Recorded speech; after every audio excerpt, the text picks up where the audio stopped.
అనంతపురం జిల్లా కేంద్రంలోని ఎన్జీఓ కార్యాలయంలో ఏపీ ఎంఆర్పీఎస్ రాష్ట్ర ప్రధాన కార్యదర్శి కుంటిమద్ది ఓబ్లేస్ ఆధ్వర్యంలో దళితులపై దాడులను అరికట్టాలని రౌండ్ టేబుల్ సమావేశాన్ని నిర్వహించారు. ఈ సందర్భంగా ఎస్సీ ఎస్టీ జేఏసీ రాష్ట్ర అధ్యక్షుడు సాకేరి, ఏపీ ఎంఆర్పీఎస్ రాష్ట్ర ప్రధాన కార్యదర్శి కుంటిమద్ది ఓబ్లేసు, కేపీ నారాయణస్వామి, కుల్లాయప్ప, శేషు తదితరులు పాల్గొన్నారు.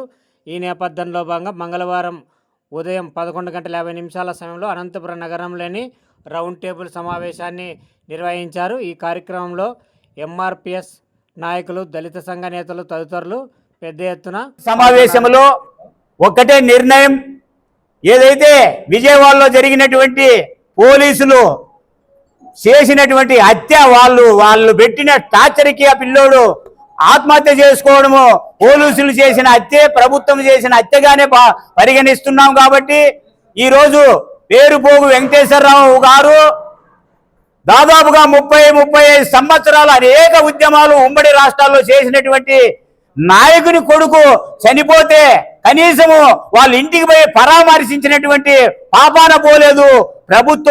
ప్రభుత్వంలో ఉండబడినటువంటి సీఎం కావచ్చు, ఉప ముఖ్యమంత్రి కావచ్చు, హోంమంత్రి కావచ్చు, మిగతా ఎమ్మెల్యేలు కావచ్చు, మాజీ ఎమ్మెల్యేలు ఎంతమంది ఉన్నారో ఒక్క ఎమ్మెల్యే కూడా పరామర్శించలేదు. దళిత సంఘాలకు సంబంధించినటువంటి వారే పోయి పరామర్శిస్తున్నారు. కాబట్టి ప్రభుత్వం ఆ డిమాండ్ ఏమంటే, పేరుపోగు వెంకటేశ్వరరావు గారి కొడుకు, వాళ్ళ కోడలికి, వాళ్ళ కుటుంబానికి ప్రభుత్వంలో ఒక ఉద్యోగం ఇవ్వాలి, వాళ్ళకి ఆర్థిక సాయము 3 కోట్ల రూపాయలు ప్రభుత్వం చెల్లించాలి. వాళ్ళ ఇంటికి పోయి పరామర్శించి పేరుపోగు వెంకటేశ్వరరావుని ఆదర్శంగా ఆదర్శించి ఎవరు, మన సీఎం చంద్రబాబు నాయుడు గారు గెలుపు కోసం అనేక ఉద్యమాలు చేసి ఈ రాష్ట్రంలో అందరినీ కూడకట్టుకొని మన కరపత్రాలు వేసి మొత్తము రాష్ట్రమంతా తిరిగి ఆయన అధికారంలోకి రావడానికి, ఈ రోజు ముఖ్యమంత్రి కావడానికి ఫస్ట్ కారకుడు ఎంఆర్పీఎస్ పేరుపోగు వెంకటేశ్వరరావు.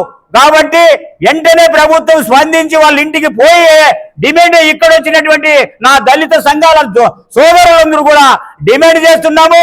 ఈ డిమాండ్ను ఖచ్చితంగా స్వాగతించాలి. వెంటనే ప్రభుత్వం స్పందించకపోతే అంచెలంచెలుగా అన్ని జిల్లాల్లో కూడా ప్రభుత్వంపై వ్యతిరేకత వస్తుంది. మన్న కూడా ఆయన ఎస్సీ వర్గీకరణ చేస్తాడని చెప్పినటువంటి ఆశతో ఆయనకు మద్దతు ఇచ్చాము.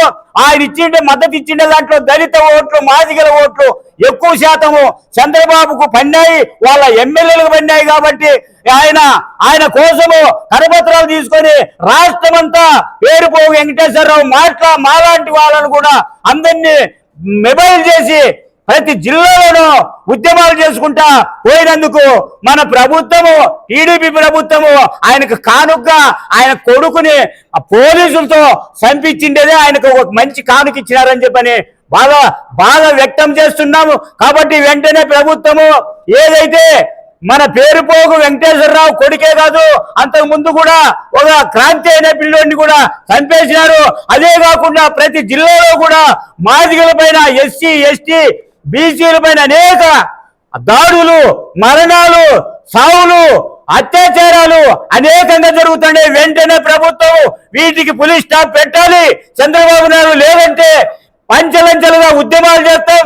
ప్రజలు తిరుగుబాటు చేస్తే, దళితులు తిరుగుబాటు చేస్తే, మాదిగలు తిరుగుబాటు చేస్తే నేను మరణిస్తున్నాను, నాకు వీళ్ళు పెట్టే టార్చర్ కంటే నా మరణమే మేలనుకొని ఉద్దేశంతో చనిపోయినటువంటి మరి శ్రీకాంత్ను ప్రభుత్వం ఇప్పటి వరకు కూడా మరి పరామర్శించకుండా వాళ్ళను పెడచెవిన పెట్టడం అనేది చాలా ఘోరమైన పరిస్థితిగా మేము చెప్తున్నాం.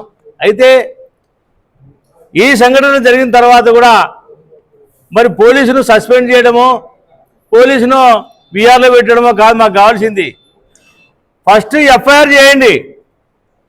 ఆ పిల్లోడు మరణ వార్త చెప్పిన తర్వాత ఆ యొక్క మీడియా తీసుకొని, ఆ వీడియో తీసుకున్న తర్వాత అతని మీద కేసు ఫైల్ చేయండి. కేసు ఫైల్ చేసి ఏదైతే ఉన్నారో మర్డర్ కేసు కింద ఏదైతే ఉందో, మరి చట్టం అనేది అందరికీ సమానం అన్నారు. రాష్ట్రపతి మినహాయించి అందరికీ చట్టం సమానమే. ప్రతి ఒక్కరు ఎవరు తప్పు చేసిన వాళ్ళని క్షమించరాదన్నటువంటి రాజ్యాంగ ఉల్లంఘన జరుగుతుందని చెప్పేసి